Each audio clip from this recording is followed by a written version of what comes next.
Show. Happy Tuesday, April 14th, 2026. I am Manila Chan. That's Ted Rall. You are tuned into the Ted Manila Information Show, TMI Show for short, because we bring you way too much information. And Ted, you might notice I'm all gussied up today. I noticed. Do you have a date with television?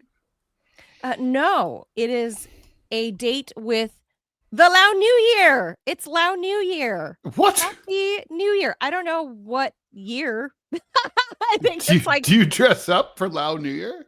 Yeah, you're supposed to be like all cleaned up and like step into the new year with your best foot forward because it sets the tone for the year. That's the belief. I think it's like the year 4000 something. Oh, really? I don't know. But it's way advanced from the Laos Gregorian be old. Yeah. Laos is old. So the Lao and Thai people, maybe the Cambodians, I think, might be celebrating. It's from the year today. 4000. No, that's not it. That's not it. No, I'm looking it up now. I'm trying to find it. Something. So it's TMI? Is that what it is? TMI Lao. Yes. So happy Lao New Year. So you have to go into the new year with your best face and best foot forward. You're supposed to like have your house already cleaned and everything. And then I guess they do the water festival. I don't know if it's all 3 days or whatever, but if some Lao or Thai or Cambodian person splashes you with water, not only because it's like in the 90 something degrees this week on the East Coast, Ted, it'd probably be welcome to get splashed with water. But the idea is kind of like holy water. It's like a cleansing of your spirit for the new year. So if you see some random Asian person spray you with water, it's not an assault. Don't get mad. It's not an assault. They're cleansing. So the year is 2569. That's all? Well, I think it's the Buddhist calendar, right? So that makes sense. I don't know. Because the Buddha, I don't know, was he born or did he ascend? I don't know how they count. Well, I know the Lao culture is over 4,000 years old. So I don't know if they have their own actual calendar or if they're using, I don't know. Using the calendar according to the interwebs. Oh, I don't know. I just know it's the Lao New Year and they do it for 3 days. Yeah, it's his death, part of the ritual. Right? Like when he ascended. Oh, well, you got it's his Enlightenment Day. 3 days, best foot forward for the next 3 days, or as best you can. I just do the one. It's as much as I can muster. By the way, we have the common era. Before that's the woke version. It used to be after Christ, after death of Christ, before Christ. AD, although that wasn't even accurate, which is also weird, right? Because it's like Christ died at 4 AD, so he died 4 years after his own death. Wait, what? Right? Like what? So anyway, why are we starting at number 4? But I guess it's a rounding error. But anyway, it's called the Buddhist era. So like in Laos, there'd be like BE, like. So we be in 2580 something BE right now. Do we have 2569 BE? 2569. Yeah, I know it's further along than the Gregorian calendar. That's all I know. Oh yeah. So happy New Year, happy or be my Lao, happy be my Lao. So yeah, I think that's what us, the Vietnamese, and the Cambodians. There's probably a few others, right? Oh, maybe the Burmese, maybe. Maybe the Mongols. Maybe. I'm not sure. I don't know who else celebrates. But the Southeast Asians. I'm looking this up. This week. Oh yeah. So the ones you mentioned, also Tibet, although not really officially because Tibet's not an independent country. Sorry, Richard Gere. Cambodia, Myanmar, Bangladesh. Burma. India, you've heard of India. Really? India does it too? Sri Lanka. And of course, Thailand and Vietnam. So quite a few. Okay. So a whole bunch of the Southeast Asians. Although I don't think it's true in India. Like, I don't think it's like if you apply for like a Indian passport and it comes back, I think it uses Western calendar. Oh, no, they do. I mean, Laos does too. Although when I went to Iran, my visa the the Islamic calendar date. Really? Yeah. Because even the Emiratis use the Gregorian calendar, but I mean, Laos does too, but this is just part of the tradition. Like there's the traditional year, and then the Western calendar year. Right. So I bet like on a visa, it probably would say 2026. But yeah. Oh, I'm sure. Yeah, I'm willing just to avoid confusion. I'm willing to bet. Just to fit in. Willing to bet that you're right on that, Ted. I see what you did there. See, you guys learn all kinds of random stuff if you join us live Monday through Friday at 10 a.m. Eastern time. Or if you join us dead, you'll still learn those things. Yes, we penetrate those dead brain cells. Yeah, we're looking at you, President Biden. Yeah. Oh, well, I'm glad you brought him up because his son, he's part of the honorable mention. Yeah, that's true. The news about Hunter. We're not going to go all into it, but before we get into the real stories, the honorable mentions, Hunter Biden, according to his lawyer, has absconded from the United States. We don't know where he is. He's on the lam. You might have noticed a slightly less methy country when you woke up this morning. There's more blow to go around. Yeah, there's no gas, but there's plenty of blow. But if Hunter you have Biden one, you might not need the other, so whatever. Well, so his lawyer's not telling anybody where he went, but Hunter is apparently $17 million in debt. But Ted, we don't have a freaking debtor's prison. Like what? Yeah, I don't know what he's worried. Yeah, I don't know what he's worried about. I guess he's probably worried about having his shit confiscated.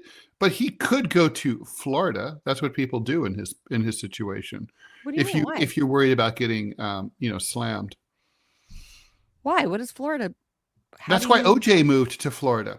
If you have a big judgment against you, you can move to Florida and you convert your assets into a house. Let's say you have $10 million. You move to Florida and you don't want like your debtors to take it. You move to Florida, you buy a $10 million house. If it's your principal residence, they can't touch it. No kidding. Mm-hmm. Yeah. No kidding. Your home in Florida, your home is your castle. They cannot throw you out. No kidding. Well, we don't know where Hunter went, but he's $17 million in debt. And his statement that his lawyer passed out was that allegedly a lot of it is legal fees for all the different lawsuits. I'm sure that's true. I know some of it is that Airbnb that he rented for many months in Santa Monica or Venice. The RSA, The RSA? The Republic of South Africa. Was he really? Yeah, he likes to go there. That's his one of his places. Huh. Did not know that. Well, so we don't know where on earth poor Hunter Biden is, but now that Daddy's out of office, I guess it's time to run. So he's gotta go. Gotta go. Gotta dip. So, see ya. There's that story. And then also, Ted, did you see the 2026 Rock and Roll Hall of Fame inductees who were announced? I took great interest in this story, more so than usual, which is to say a lot more than usual. Phil Collins, Billy Idol, Iron Maiden. I strongly approve of Billy Idol as a choice. I approve all of these so far. Joy Division / New Order. I love Joy Division. 1,000,000% way overdue. Love Joy Division. I mean, Ted and I. Hello. Oasis. I love Oasis. I mean, that one to me is on the edge. They're not as important as people say. But it's not like they suck and no one should. I wouldn't say that. But it's like I do love me some. I love the Gallagher There are brothers. other people who should have gotten in or who are not in. I agree. Like that an Oasis is in. The Gallagher brothers be crazy, but I love them. Yeah, what's with that? Like they're like it's so funny because they're a lot like the Kinks and Blur and like all those guys have the Kinks have crazy brothers. Jesus and Mary Chain have crazy brothers. Like what's going on? It's great. Family fighting. Speaking of which, Jesus and Mary Chain should be in before Oasis. They're more important. But I and they're better like too. Oasis. Yeah, I personally like Oasis. Sade, she's awesome. Love me some Sade. Luther Vandross. I didn't know he wasn't already in. And Wu-Tang Clan. The Wu-Tang Clan. That is hip hop royalty, Ted. Well, that's true. Hip hop royalty. Big fan. I'm a big fan. So, of all the chambers, those who know. But here's I don't even know what these awards are from the Rock and Roll Hall of Fame, but early influence award recipients, and this is posthumous, obviously. Celia Cruz. Celia Cruz is a Latin. I don't know if she's Puerto Rican or Cuban. But if you heard her music, you would know her from like the 1950s and 60s mostly. No, I do know who she is. Yeah, she's kind of awesome, actually. She's awesome.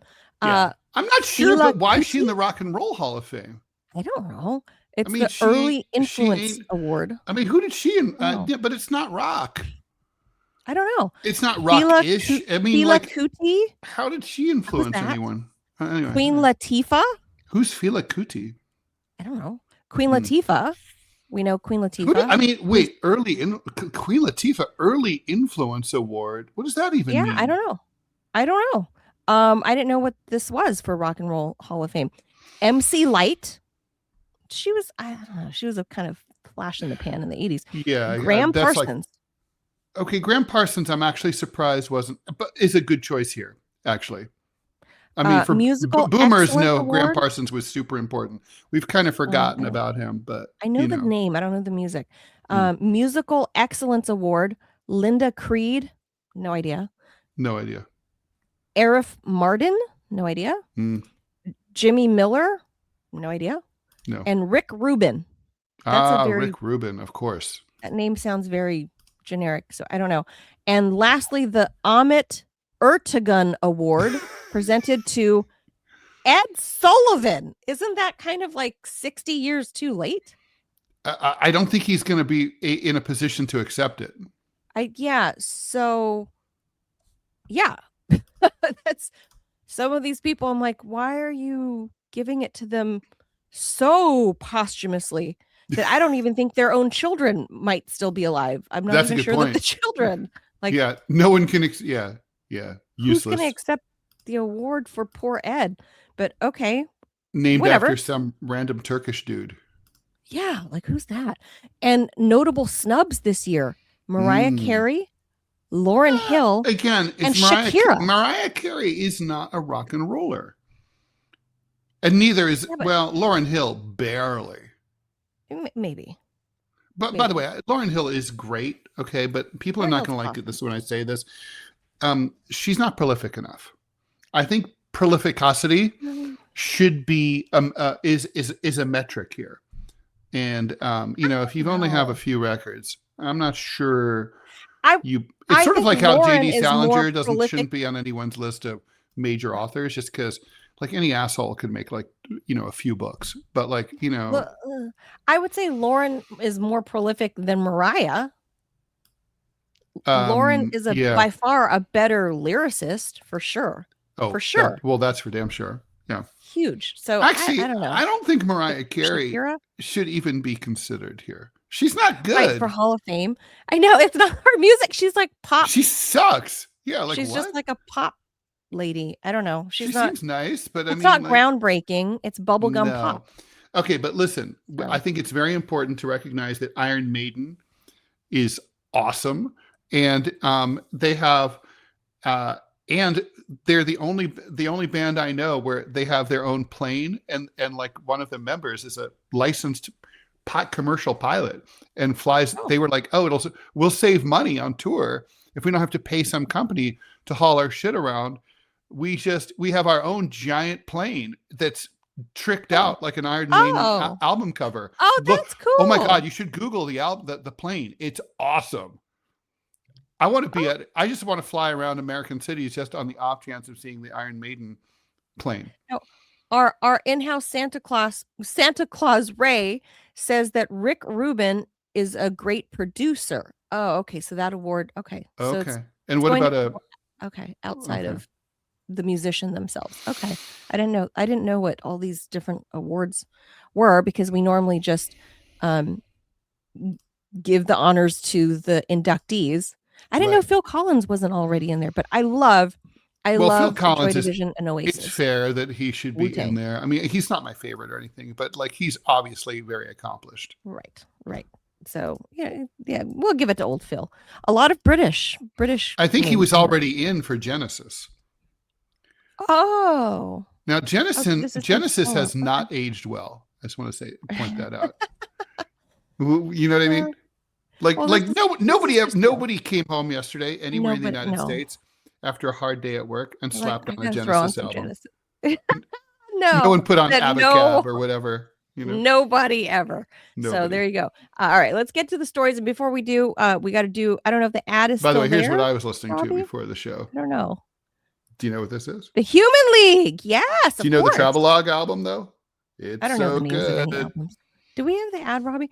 And USC XXX A-Rod 21, thank you for the donation, says, where's Ted's best face? Haha, trick question. He always has his best face. Oh, thank you, USC XXX A-Rod. Okay, we got to get to this ad, and then we'll get to the stories. Okay. So you've probably noticed Rumble is growing fast and it's not slowing down. They're building a real alternative to big tech that puts creators first and actually protects free speech. And now there's Rumble Premium, an easy way to upgrade your experience. With Premium, you get ad-free viewing across the platform, no pre-rolls, no interruptions, just the content that you came here for. Plus, Premium members unlock exclusive content like bonus videos, behind-the-scenes drops, and more from your favorite creators. Right now, Rumble is offering $10 off an annual subscription. Just go to rumble.com/premium. Use the promo code STUDIO at checkout. That's rumble.com/premium. Promo code STUDIO. No ads, more freedom, and the content you actually care about. That be the deal. All right. Wu-Tang. Breaking news. What is it? Courtesy of the IMF. According to the IMF, disruptions to oil markets due to the war in the Middle East will slow growth, fuel inflation, and greatly increases the chances of a global recession. The IMF has sharply downgraded its growth forecasts in reflecting the economic fallout from the crisis. The IMF's chief economist, Pierre-Olivier Gorin-Chas, says the global outlook has abruptly darkened following the outbreak of war in the Middle East. The war interrupted what had been a steady growth trajectory. Well, that's that's always going to be good when you're running for when you have midterm elections to look forward to.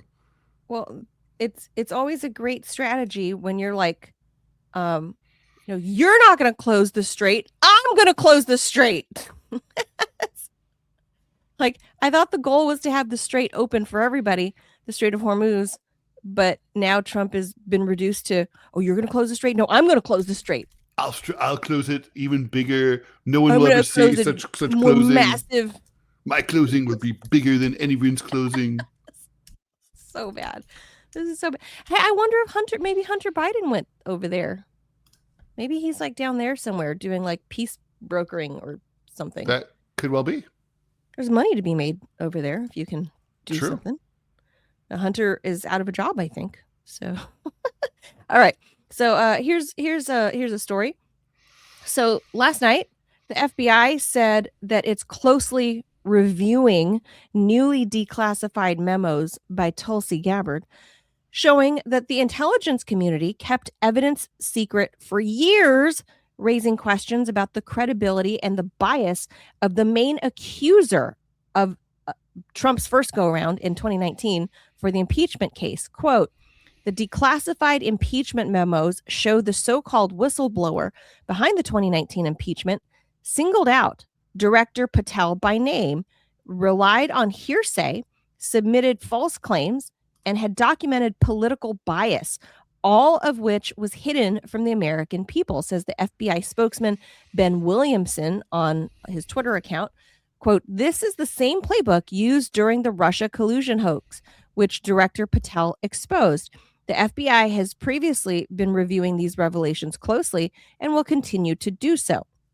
Now, the FBI was one of several agencies to react to a story on Sunday night that revealed that the CIA analyst who alleged wrongdoing by Donald Trump involving Ukraine policy was flagged for his potential bias. Apparently, he had lied to investigators about a key fact and only had hearsay evidence to back his claims. That evidence was kept from Trump's impeachment proceedings by ex-Intel Community Inspector General Michael Atkinson, also the director of national intelligence, Tulsi Gabbard. This is her releasing all this stuff yesterday. Gabbard accused the former watchdog of weaponizing the whistleblower process purely to hurt Trump. The alleged whistleblower's name was still redacted, Ted, from the classified documents, but has been sort of identified in the media, in reports anyway, as retired CIA analyst Eric Sierra Mella, who now works at a DC think tank. Go figure, Ted. And is a regular on a podcast that's critical of Trump. Officials declined to publicly confirm whether Sierra Mella was in fact the whistleblower. But this guy has appeared on numerous podcast episodes put out by this show called Lawfare, the Lawfare outlet, I guess. Just Lawfare, but it's an anti-Trump, like that's the whole shtick, I guess. Benjamin Witz, the editor-in-chief rather of Lawfare, appeared on multiple episodes with Sierra Mella.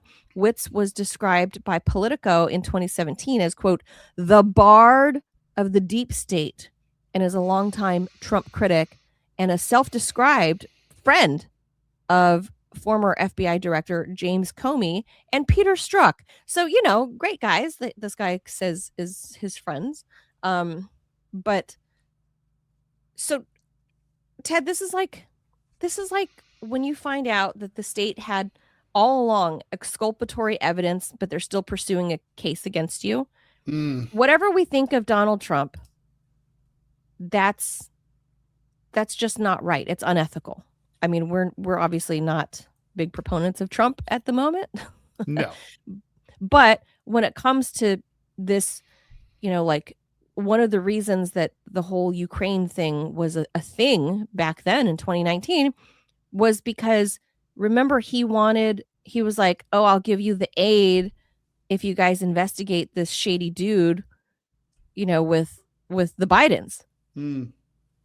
And then he still went and gave them weapons anyway. So it didn't even matter. But the thing is, the CIA and the FBI back then had knowledge that this accuser of Donald Trump had no evidence. That in and of itself is evidence. That it's hearsay.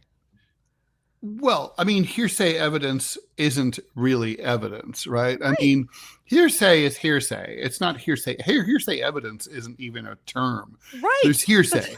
And then, I mean, hearsay certainly, look, if you're investigating and you're trying to find out what happened, it can point you in the direction of actual evidence. But it's useful in an investigation. But you can't charge anyone or rely on it. It's not enough. It's it's a rumor. And so, certainly any investigation can begin with well, I was there and I saw this happen. Sure. But do you have any evidence that it happened? I mean, you need firsthand, you need proof, you need evidence. So I mean, look, it's just a reminder that as much of a turd as Donald Trump is, his Democratic opponents are also turds, and and basically they're all turds, and we should not have anything to do with any of them. Yes, that is very fair. Everybody in DC that's in a position of power is a turd. Is a turd. They'd be turdy. Yeah. Everybody lies. Okay, Robbie says he's got some housekeeping. I do this. Hey, I got some good news for us. So, friend of the show, Jeff Dornick, he has reached out to me. Of Pickaxe. A CEO Pickaxe. He has hooked us up with their Squawker account. So, if you're interested in listening to the TMI show instead of just watching us, you will be able to do that through Pickaxe. So cool. it's just it's kind of like so that's audio only. Is that right? I don't know. I mean, he has sent me the link. Audio only has the benefit of you don't see me, so there's that. Well, you're prettier than I am. That's why I have a beard. I got to. Well, you don't see Robbie either. Yeah, no. Really, the only sexy person here is Manila. I'm having a good hair day, so I'm just gonna. So, that's true. But really no, did you blow that out yourself, or did you have someone do it? I did. No, I did it all myself this morning. Mm-hmm. You have to do it all yourself. It's Be My. So I'm going to drop this link. I'm going to drop this link here in the chat. If y'all are not on Pickaxe, go sign up. I'm there. Ted is there. Manila's there. Manila never posts, but she's there. I never. Yeah, but I have an account. I will eventually, maybe. Yeah. Well, now that Jeff Dornick is hooking us up on his platform, I know that kind of makes us obligated to do that. TMI in your car, yes. USC, thank you again for the donation. Another donation here. This one's for me. Manila, given your background in finance, don't worry, I won't take this as financial advice. Yes, I'm not allowed to, I don't have that license anymore. Is now a good time to buy a home? Currently looking with spouse, but becoming more depressed by the day. I would say not right at this moment. So as realtor Manila, I'll put that hat back on. And I do still watch the markets a lot. I would say right at this very moment, no, because of all this turmoil with the Strait of Hormuz. The rates went down for just a hot second, but they are quickly going to go back up. We don't know what's happening with Jerome Powell. We don't know what that shakeup will look like. Personally, I would hold out. I sold one of my investment properties last summer just because, right around the time that the 12-day war was threatening to happen. That's, I had to get out before it got worse. And I think we're going to go worse before it ticks back up. Housing supply is really, really, really, really, really short. They just had a new report released. We're in the tens of millions across the country. If you're looking for a single family home, there's plenty of condos and stuff like that available. But if you're looking for a single family home, I would honestly wait until you get closer to what's always a buyer's market is more towards Christmas. When we get into tax season, which is tomorrow, tax day, it's traditionally a seller's market. So I would stay away right now. Seller's market season. It's tax season, so it's seller's market. Summer, everybody's out looking for a house. If you guys can hold on, I would hold off until closer to Christmas. We'll see if we've entered World War III. We'll see if the Strait of Hormuz is open, and we'll see if gas or oil gets down below 90. That's usually a good indicator of when you can buy. So that's what I would advise my clients if I was still a realtor. So that's what I'm looking at. So I hope that helps. That's across the board. Yeah. Oh, and we've also got confirmation. Remember, Ted, when at the beginning of the program, I talked about that oil tanker supposedly ran the blockade. Mm-hmm. That has been confirmed by multiple sites. Yeah, what's not been confirmed is the message that the Chinese. But there's two different versions. So the one that the Slavyangrad is releasing is that the Middle Kingdom does not bow. U.S. Navy, go fuck yourselves. And the other one is just U.S. Navy, go fuck yourselves. I don't know. I don't really believe that, to be honest. I think the Chinese would just ignore them and just go. Yes. And just keep sailing. Who knows? Maybe the steady as she goes. Maybe the Russians are putting a little spin on there. Who knows? I've never been there. I don't know the temperament of the people. So, well, Chinese people can be spicy, but it's not. Yes, but generally, I can't imagine a ship captain talking that way. No. Well, also you're assuming the dude's Chinese. I mean, he could be some Irishman or something, right? I mean, well, they're Chinese, but I mean, they're flagged under Malawi or something like that. Yeah. Yeah, I don't know. That doesn't sound very yeah. Who knows? I don't feel like they would make a statement like that. All right, let's move on to the stories. Anything else, Robbie?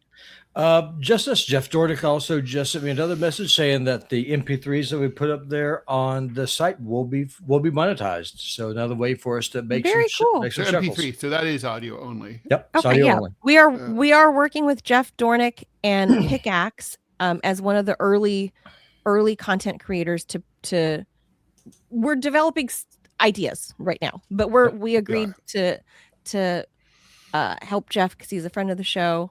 And so we're gonna jump in and see what happens there. So go check out Pickaxe if you guys like reading long format stuff. You could see content that's like native right there to the platform. You don't have to. It doesn't take you anywhere else. You can watch and listen to things on Pickaxe and read. Well, Ted's weekly column goes on Pickaxe every week. That's true. Yeah, so it's a really cool concept that you don't, everything's the content is native there, so you don't have to, go off to a link that sends you off to some other website. So that's really cool that they can host, all that content. So Very good. All right, thanks, Robbie. All right, Ted, let's move on.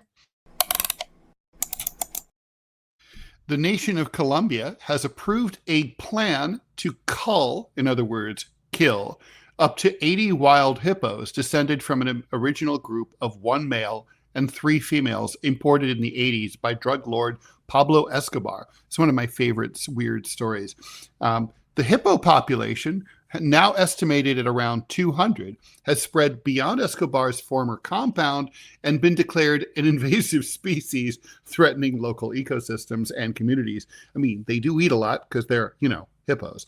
Escobar built one of the world's most powerful cocaine empires. His estate, Hacienda Nápoles, was a sprawling compound featuring a mansion, airstrips, artificial lakes, and a private zoo, which is where this comes in. After Escobar got killed back in 1993, the government seized the property and turned it into a theme park. What's the theme? Cocaine theme park. Cocaine theme. Yeah, Hunter Biden is a regular patron. Where Hunter is. Yeah, that's where he is. He's like manager. He's the manager. The hippos left behind because they were difficult to move. Duh. Yeah, for sure. Multiplied. The thing about hippos is they are also incredibly mean and aggressive. But anyway, they multiplied into the largest hippo population outside of Africa. They are the world's 17th deadliest animals.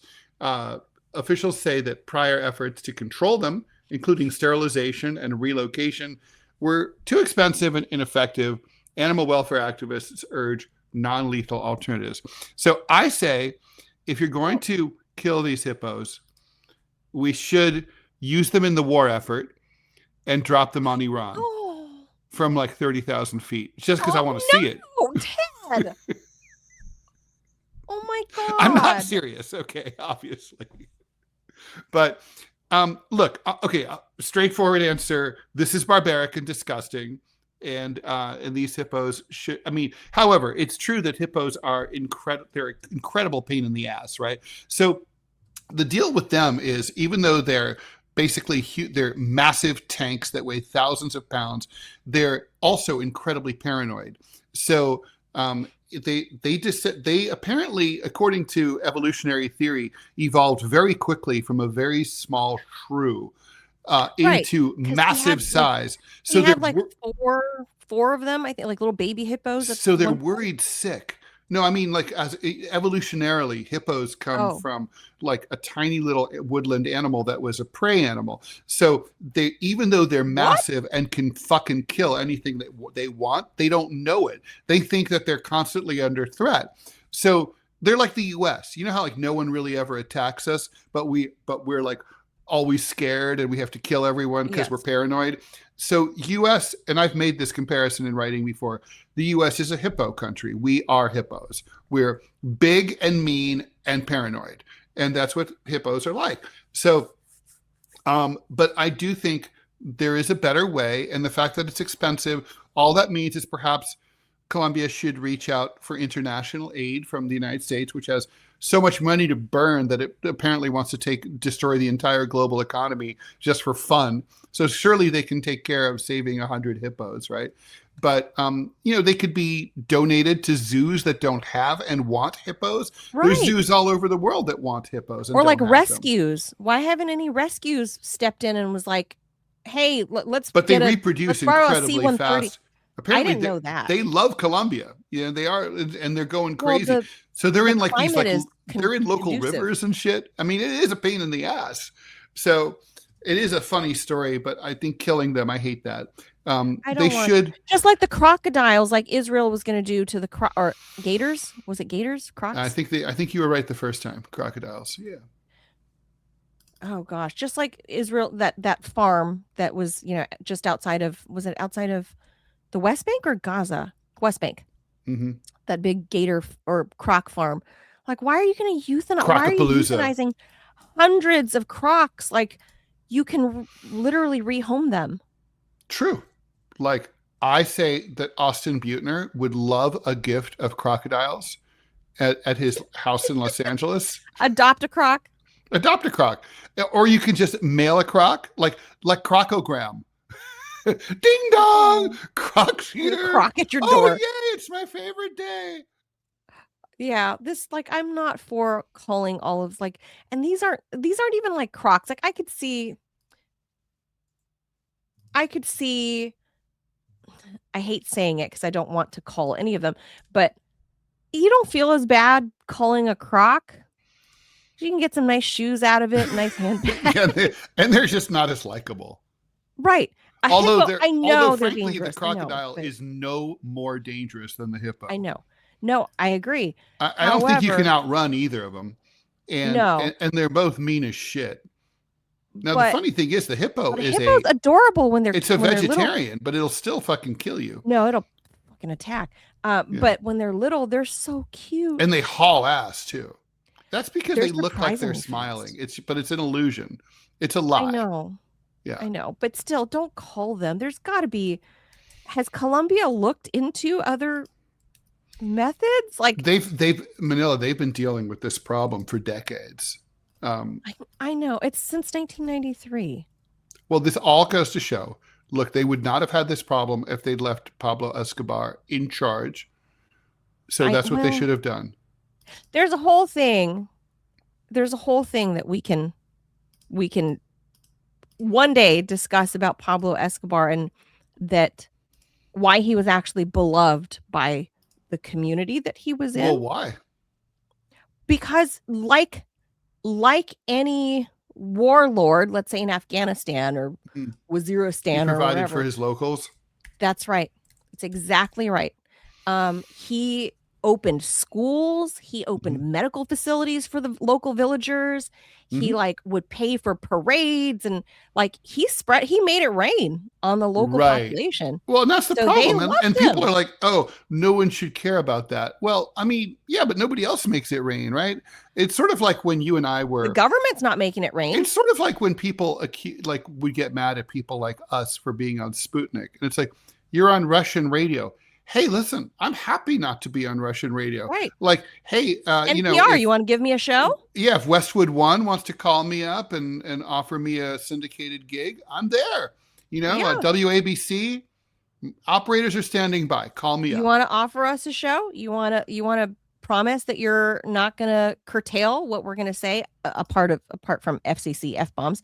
But outside of that, I mean, is anybody else making it rain for us? No. So no, it's like, and I love that they just want you to, it's like, oh, well, how would you do that? It's because I have to live, Yeah. I have mouths to feed. So, and that's exactly what the local population was like. Okay, the Colombian officials are not giving us schools. They're not giving us sanitation. They're not giving us they don't give any shit of their about shit. Us. They don't give a shit about these villages. Yeah, we can just die as far as they're concerned. Right. But Pablo is bringing Western doctors with vaccines and medicines. And I mean, Pablo treated the locals and they all loved him. And then when they had the big shootout and killed his ass, The locals were not trying to help the cops. We're not trying to, nothing. So there's that. So anyway, I don't kill the hippos like you did, baby. Don't Pablo. Kill the hippo. Don't kill the hippos. Although I still think it would be cool to see them dropped from 30,000 feet. No. They're just on Netanyahu's house. Come on, that'd be cool. Oh, well, I might be okay with that. That's gross. And whatever sound it's making as it's going down, I don't know, like. I think they roar. Do they roar? Well, they honk. They have like a that honk song. Roar. What does the fox say? Like, what does the hippo say? Hippo. And also, did you know that hippos can open their mouths to 180 degrees? I guess I did not know that, but I've seen that now that you mention it. Yeah. Yeah. 180. Not all of them. Not like in the streets of New York, but. Yeah. How about that? All right. Well, like, for example, I don't think the Central Park Zoo has a hippo. They could use one. It's just it would be fun if it ever got out. Zoo sucks, though. What? The zoo? That'd be torture for the Central Park Zoo. Sucks. It would be torture for the poor that's true. hippo. Yeah, when I first went to the Central Park Zoo in the 80s, it was a sad, old-fashioned zoo with like the cages side by side. Yeah. You know what I mean? And like it had some big fucking animals like bears and stuff, and they were just sitting there in a sad state. You know? Yeah, it was bleak. That's sad. Yeah. All right, let's move on. Okay, Ted.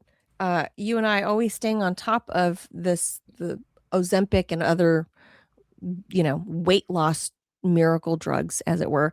But apparently Ozempic has arrived, Ted, not only as like what everybody's doing now, apparently.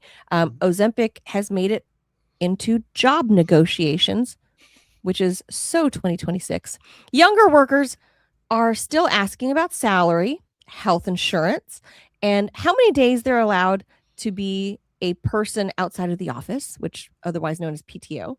Now, a growing number of Gen Zers are looking at whether an employer will cover GLP-1 drugs like Ozempic or Wegovy, because, of course, this medication can cost a fortune.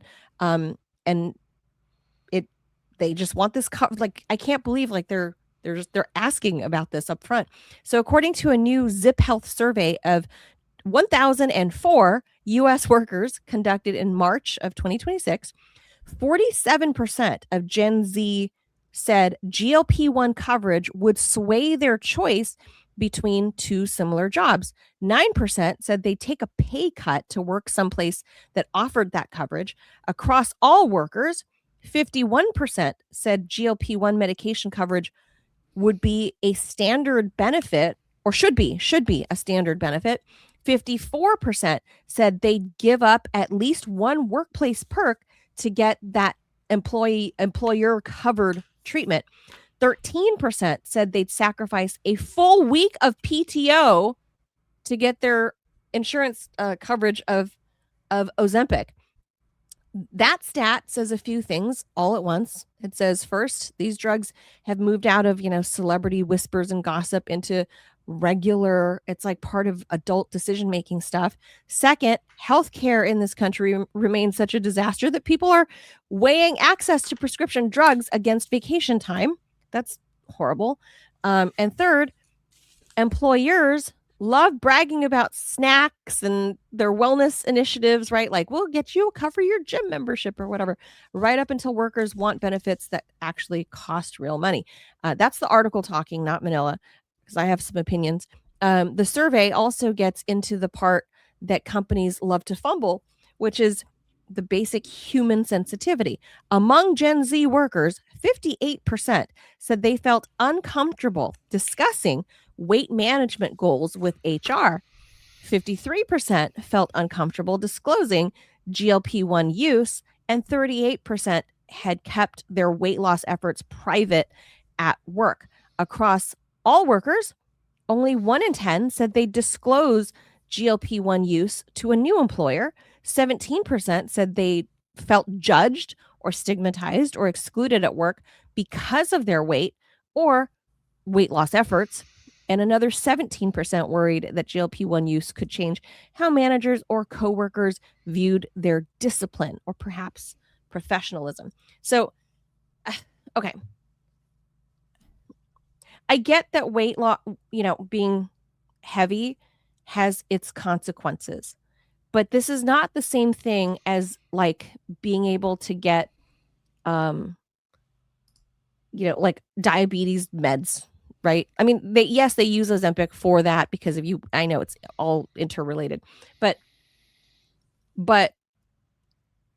this to me is still like mostly a vanity drug that you cannot be on forever because it makes holes in your bones from what the studies say. It literally eats away at your bone health. But who doesn't want a bone hole? If you want that scale to go down, bones are quite heavy, Ted. That's true. Yeah. So, I mean, yeah, you're losing body. Like, there's just better way. Like, really? Okay, but what's your point here? I mean, I think like the point is that people are using these things. I mean, personally, you and I both kind of agree that this is the new fen, and that we're going to be, this is bad. In like 5 years or less, we're going to be watching daytime TV ads where it's going to be like, did you take GLP-1 inhibitors? Were you injured? Call 1-800-PAIN-LAW. Absolutely. 100%, right? But like but still, the point is people are taking them. They're incredibly popular. But you want that to be part of your employment package. Isn't that kind of employment? I mean, I don't know. I mean, it's like at a certain point, who's to judge? If a doctor I say this, if a doctor is willing to prescribe you any treatment or medication, insurance should cover it, no questions asked by law, and employers should cover it, no questions asked by law, because stupidly in this country we have employer-based healthcare. It is stupid, but it's the system we have. So like, this was supposed to be temporary. Harry Truman was like, oh, this is only for a few years. We'll have a national healthcare system in no time. Harry Truman said that.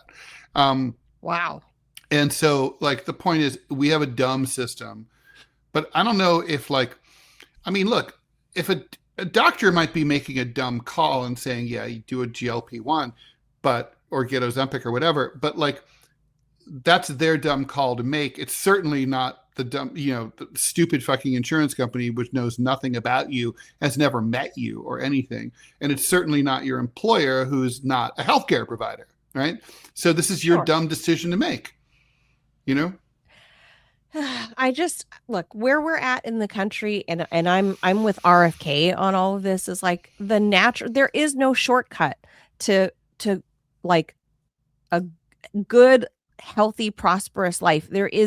It's simple. It's you eat real foods, whole foods. I don't mean from the grocery store. That's not simple. It's really hard for people to access good, real food in many parts of the country.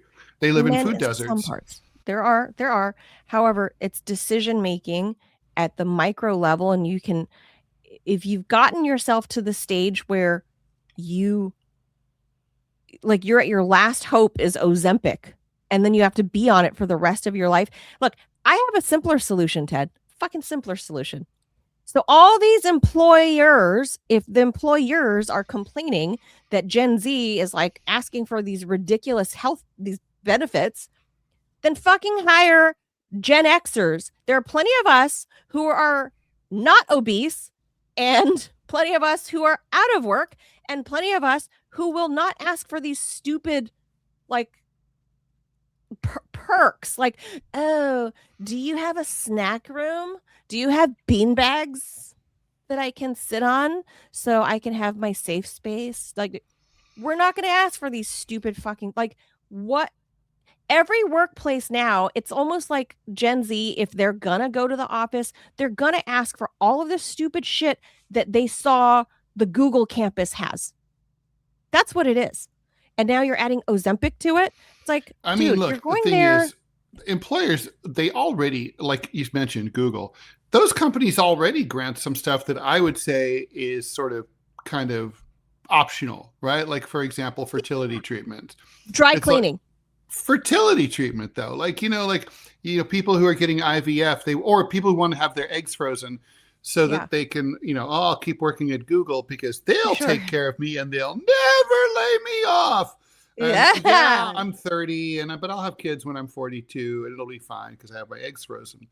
Because nothing says romance on a first date like, oh, and I have my eggs frozen. Every guy loves that. Hot. Sexy. Yeah.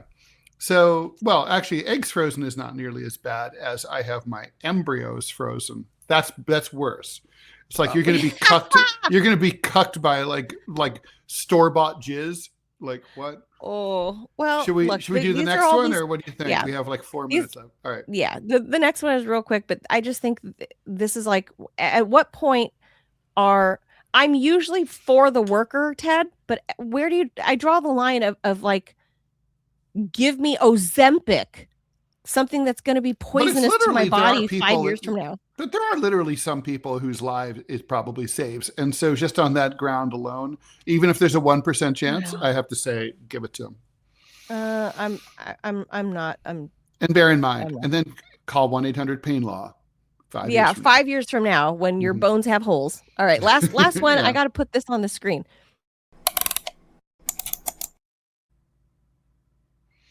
Okay. Yeah, you do. Looking at her publicity photo, you'd be tempted to think that Patricia Reichman is the youngest looking 59-year-old woman in the world. We've featured our share of ladies of eternal youth on Oddity Central over the years, but she definitely takes the cake.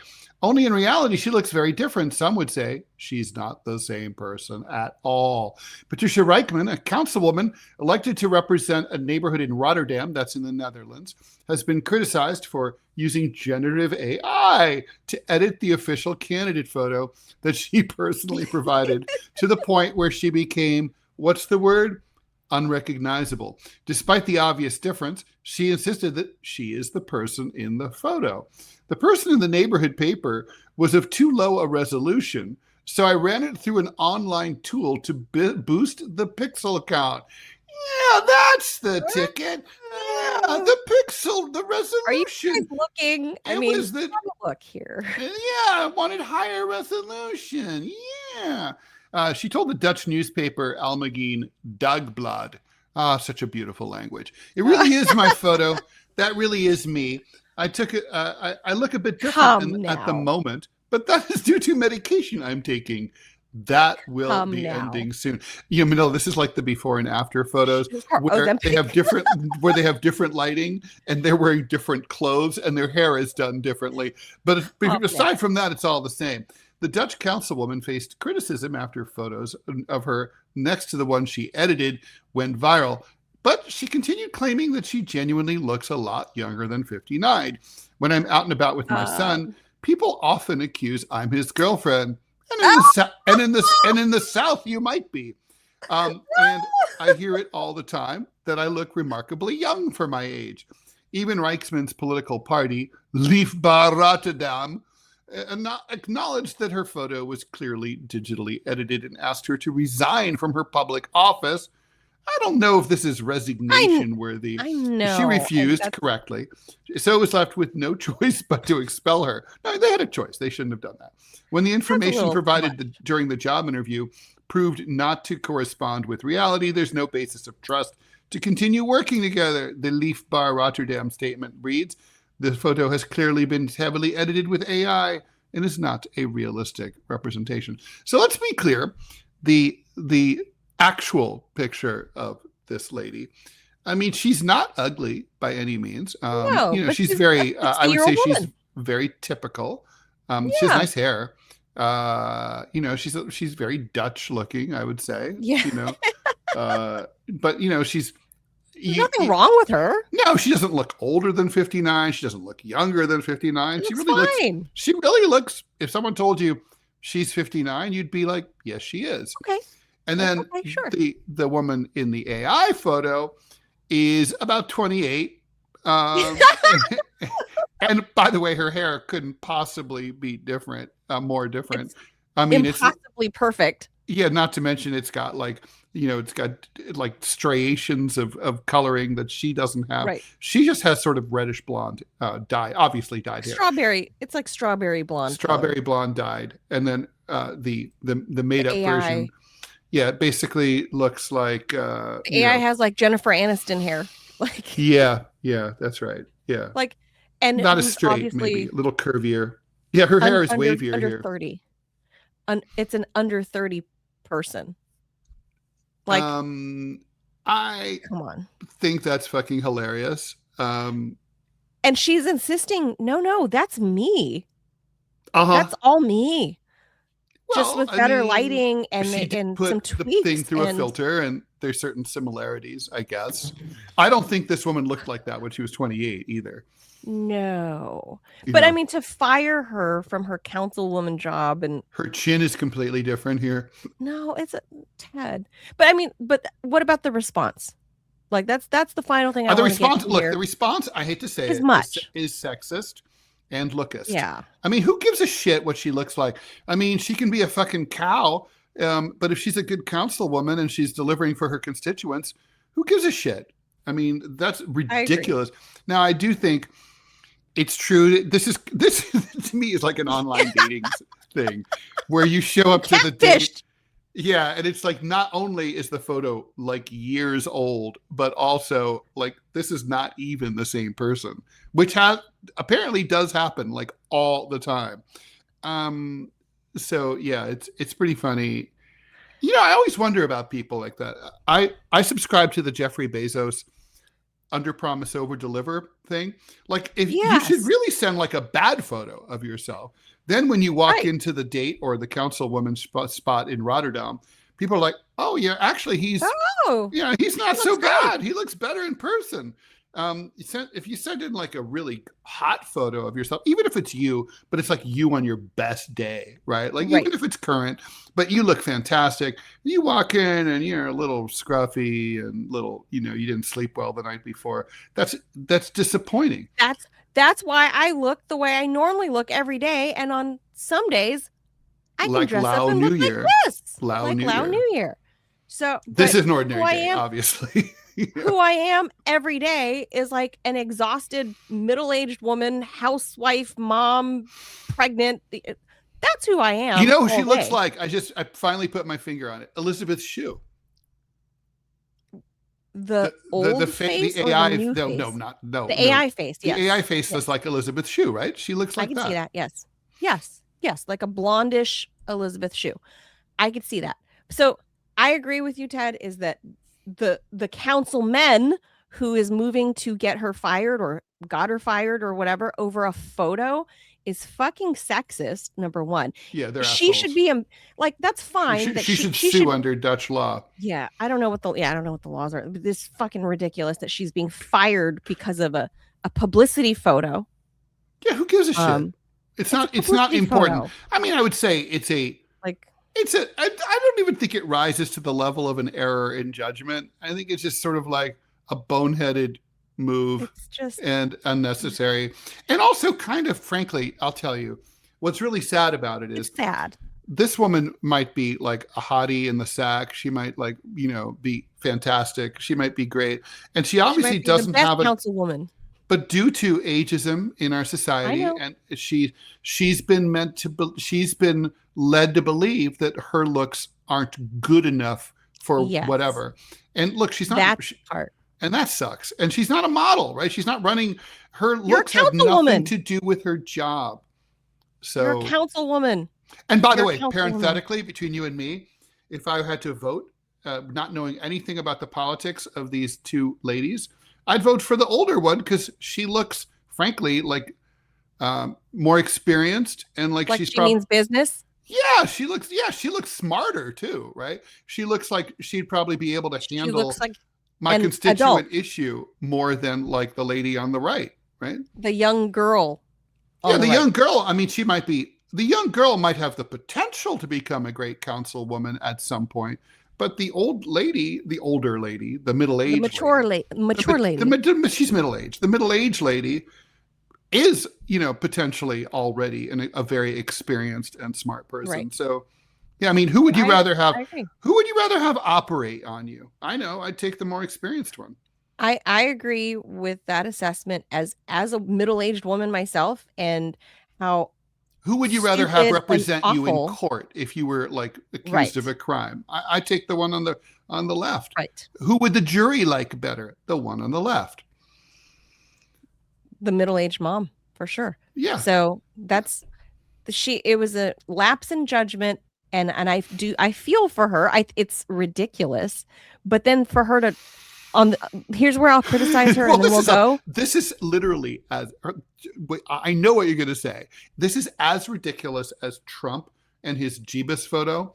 Yes. Where Trump, his lie. It's like, his I was a doctor. Like in the same way she's like saying like, oh, like I didn't, that is still That's me. I just used a lethal filter in Photoshop. No, lady. But she doubled down. Don't double down. Tripled. Yeah, you should just be like, yeah, it's ridiculous. I don't know what I was thinking. The end. And Trump could say the same thing. Like, honestly, what he should have said is, don't double. I saw the photo. I thought it was funny. I reshared it, which is true. He didn't make it. And then and looking back on it, it's kind of dumb. So I deleted it. The end. I was sorry I caused offense, but instead saying, I thought it was a doctor. And that, because, doctors always have like Jesus robes. And, yes. And doctors always have light coming out of their heads and glowing. Healing powers and people clouds. pray around doctors all the time. Like, all the time, Ted. All the time. And so then that's he said I was supporting the Red Cross. Yes. So the Red Cross, by the way, don't look like that. Me. Yeah, come on. Stop. And that's exactly what I was going to say about this lady. That's exactly it. If she had not doubled down, I would support her right now. And I still do. I still think she shouldn't be fired for putting out a fake publicity TMI photo. Show is on her side. Yeah. Yes. But a word to Mrs. I don't know how to pronounce her name because it's something Dutch. Reichman. Reichman. Reich, like the Third Reich, unfortunately. Like the Third Reich. Patricia Reichman. Mm-hmm. Mrs. Reichman.